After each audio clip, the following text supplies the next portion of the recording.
welcome to Soulution. I'm your host, Jasper and Huis.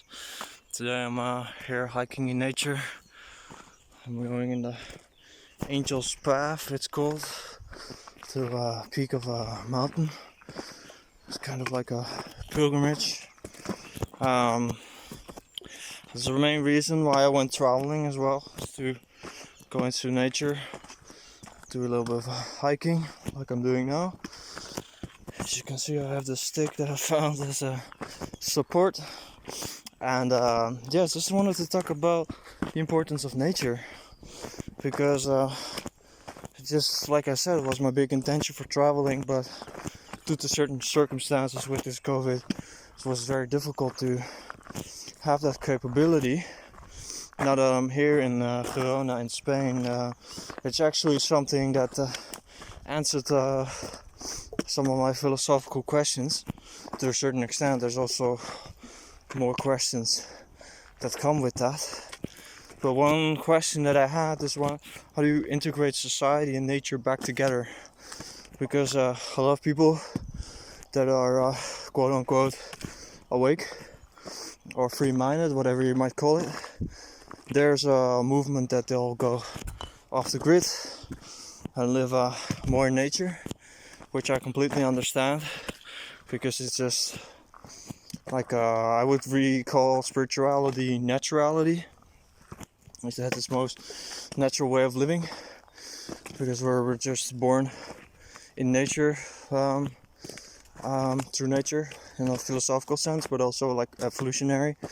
We were in nature. Look at this. But we came out of nature.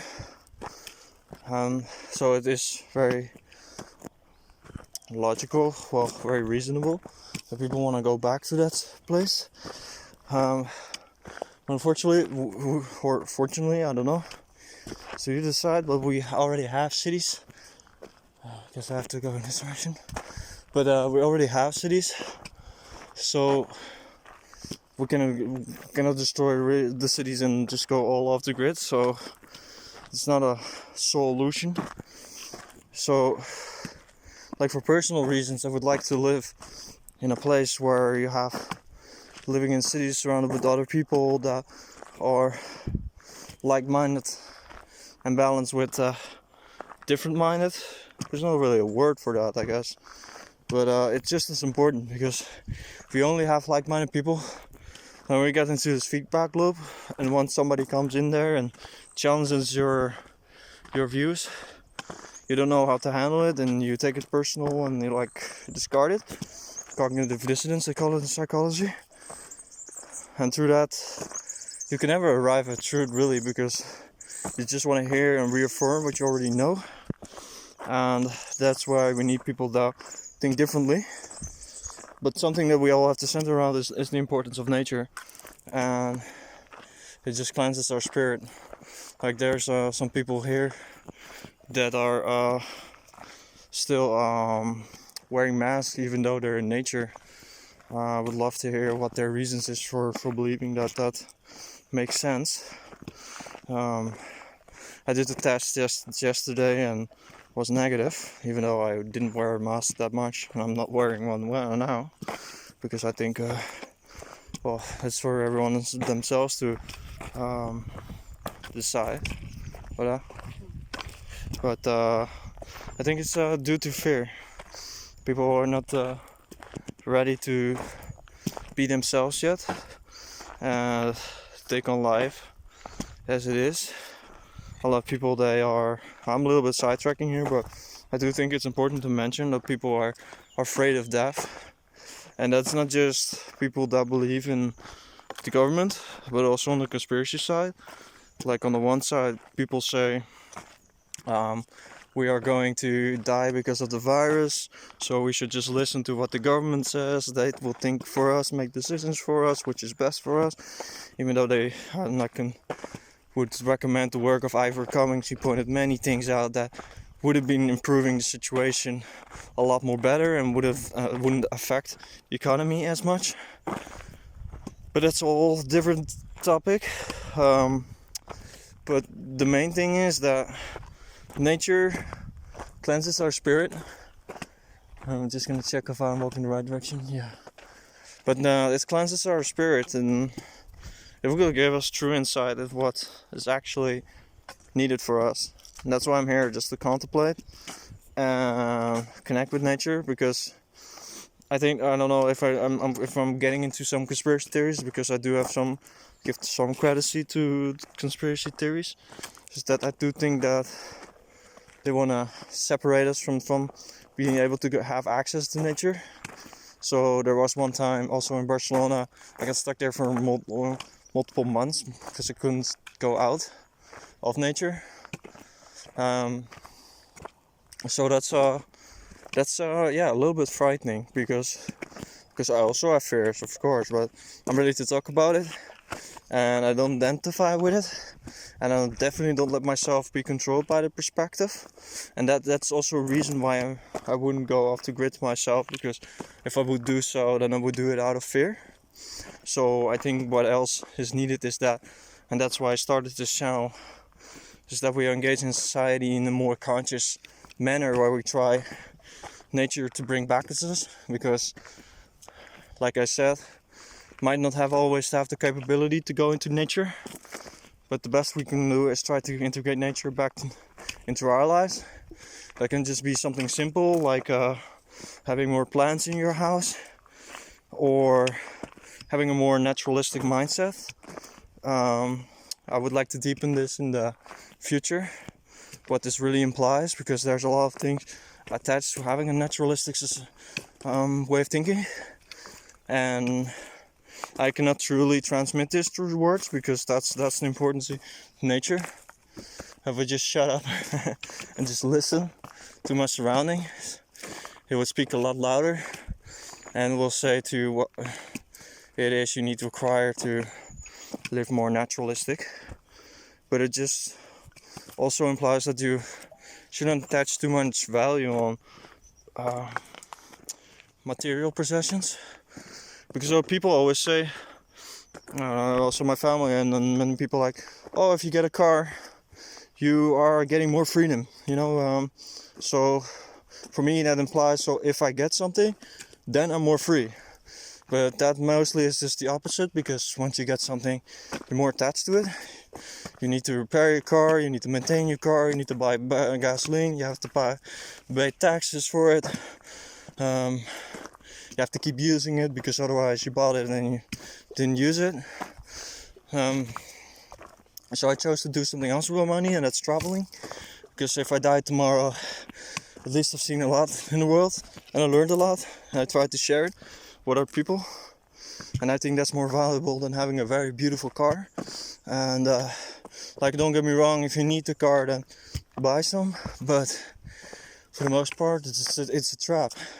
I saw a video, it's actually the car industry who made this belief into people that once you get a car, you are more free. It's a good marketing stunt, I would say. There's multiple paths here. Like with life, it's like a crossroad.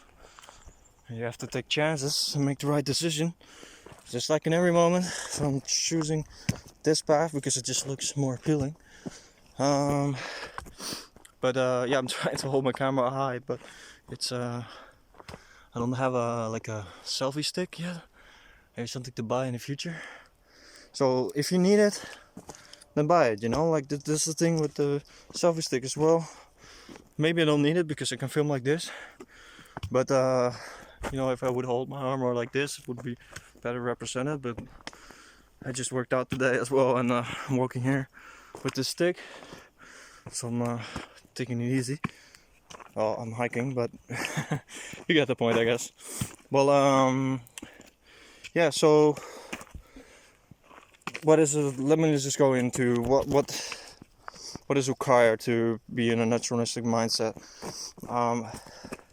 So it's an appreciation for what you have, because we are nature. First of all, we are nature. We don't see ourselves as being nature, but this is what we are. We are nature. So if we separate ourselves from nature, like mentally, we're already creating a certain conflict, because then we think, okay, we can use nature for our benefit, and that's what's happening since I don't know how long, but quite a while. I think we have to shift in our mentality to be more conscious in our usage of nature, and trying to, as we can, to protect it, to build a relationship with it, to maybe plant trees, try to cleanse the rivers some type of way. We have to change our technology, that it's more based on implosion. If you look out into the work of Victor Schauberger, he tried with massive effort to accomplish this. There's more people like that. This is something that we need to draw attention to, how we become much less of an impact onto nature, minimize our impact. And we have to be aware that there's also a lot of suppression on these technologies, and these big industries, these oil companies, and plastic, and paper, cotton, but also farm industries, fruit industries. They're all blocking it because they want to maintain their own industry. That's where confronting is very important. Not just them, but especially ourselves. So I think permaculture is a very fitting movement. A lot of people are already getting onto this, and this is something that will grow more and more. But it's not the Soulution yet. It's part of the Soulution because it's embodied. We actualize it, we make it concrete. But we also have to look into ourselves, who we are. And that's what I alluded to earlier, like, we are nature. And this mentality already heals us to a certain extent. If we would be integrating this perspective to our daily lives, like breathing, for example, it's part of nature. It's something that goes automatically. But once you think about it and you control it, you become one with it. And you can alter your consciousness that way as well. And just become more aware of things, more appreciative. And people just want more and more. Some things, it's not bad if it doesn't take from something else to want more. But if you want more cars, drive more around, which takes more gasoline. If you want more, a bigger house, more material stuff, these things will not satisfy you, and they will take away from nature. So that's something to think about. You know, there's like two types of, but there's a lot of types of people. But there's a big distinction between two types of people. One is they're focused on themselves, which is more like a left brain perspective, left hemisphere perspective, which is very fixated on themselves and egocentristic. And the other one is very holistic. It's more context based. So if you know your life and think about the context, we are, what is nature? We're overfishing for multiple years, sea levels rising, a lot of things people already know, I guess, but bees are almost getting extinct. Some animals are it's just part of natural cycles that they go extinct. And we apply our morals and say that's a bad thing, but we don't really know the sophistication of nature.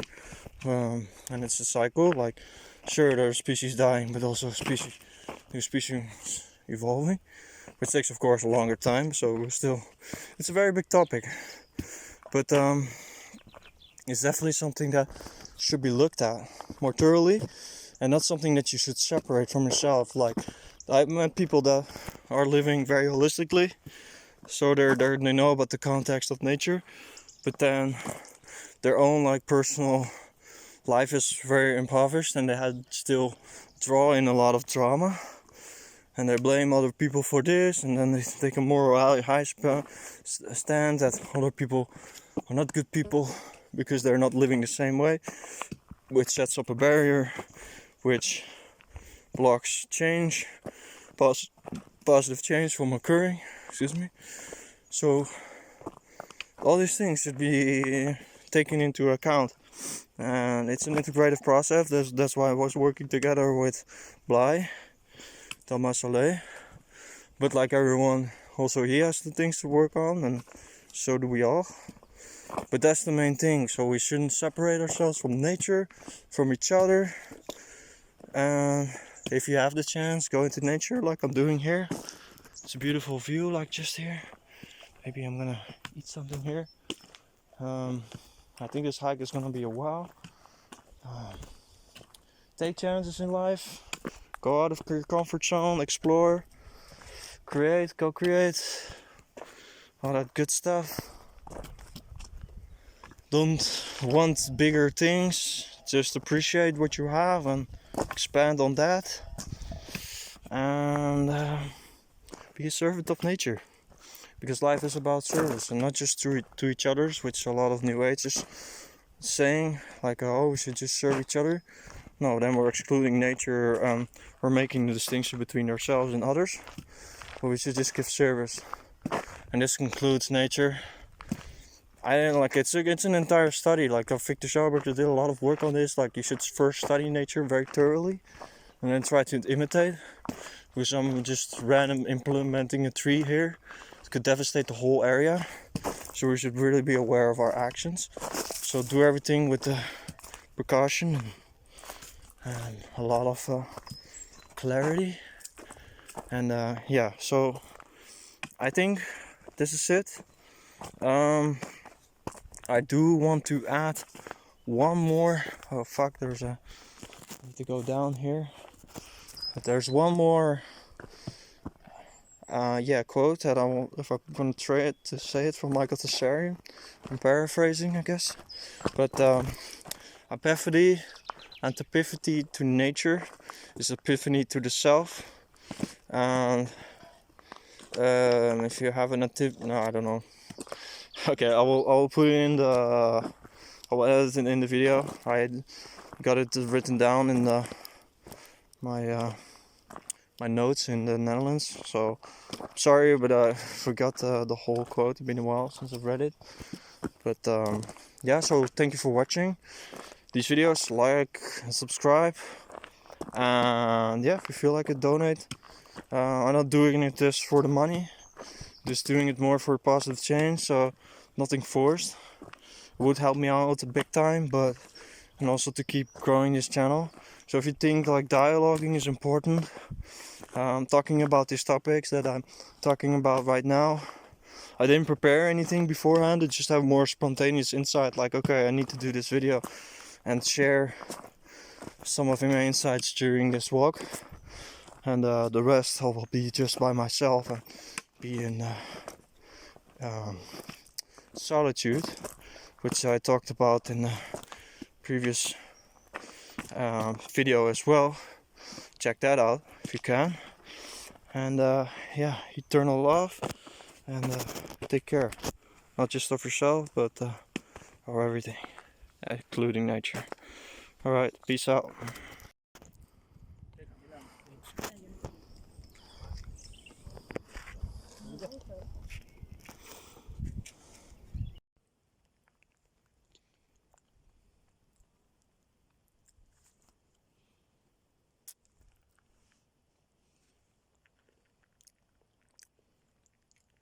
Single missed it.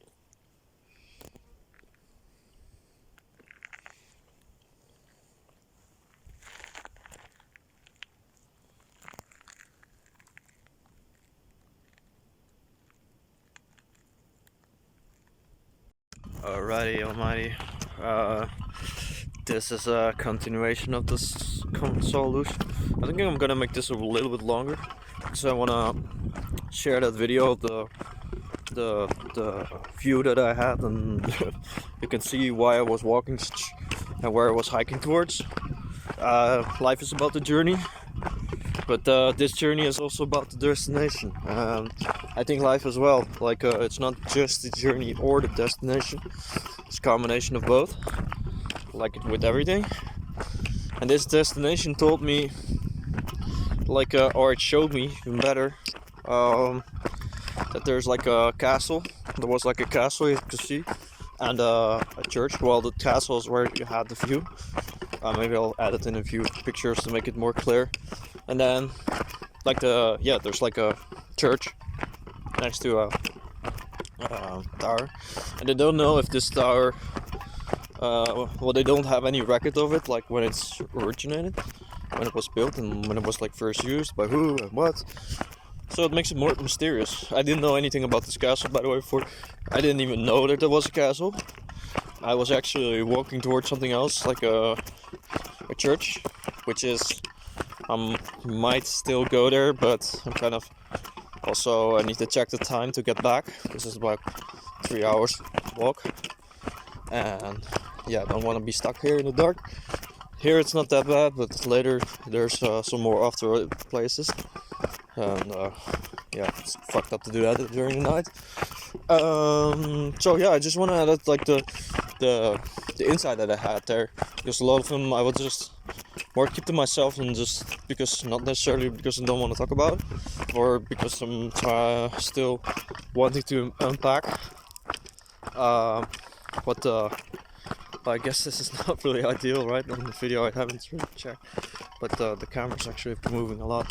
But no, like there's some things that just are just very intimate and personal, but at the same time I should invest in this podcast with my showing my personal side.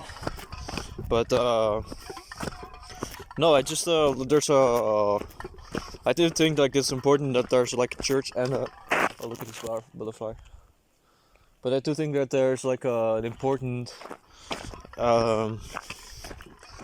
like a church is important, and the tower is important. Like it's just the balance, like society and religion or nature. Well, there are like some symbolic associations, but the church overall, this is more like the religious superstitious side, with like nature being there. Like the superstition has that kind of negative connotations, but I just mean more like just believing in things, grounded in yourself, bigger than yourself.